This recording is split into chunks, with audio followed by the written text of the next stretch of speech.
27-variant, 37-savol. Quyon suyakning bitta hujayrasida nazariy jihatdan bittadan mitoxondriya va xloroplast bo'lsin.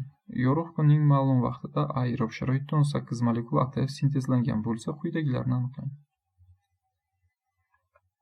Aerob sharoitda 18 molekula ATF.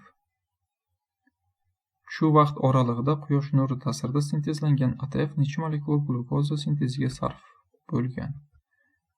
E'tibor bering, mitoxondriyada, ya'ni aerob sharoitda 18 molekula hosil bo'lgan. Xloroplastda bunga qaraganda 30 marta ko'p hosil bo'ladi. Shuning uchun 18 ni 30 ga ko'paytiramiz. Xloroplastda 540 mol ATF hosil bo'lgan. 1 mol glukoza sintezi uchun 18 mol ATF kerak bo'ladi. 540 moldan qancha glukoza sintezlanishini topish uchun 540 ni 18 ga bo'laveramiz. Demak, javob 30 mol glukoza sintezlangan ekan. Keyingisi, anaerob sharoitda sintezlangan ATF molekulalarining soni nechta? Xo'p, endi mana bu xloroplastda hosil bo'lgan ATF ham bu anaerob sharoitda sintezlangan. Bundan tashqari sitoplazmada sintezlangan glukoza bor.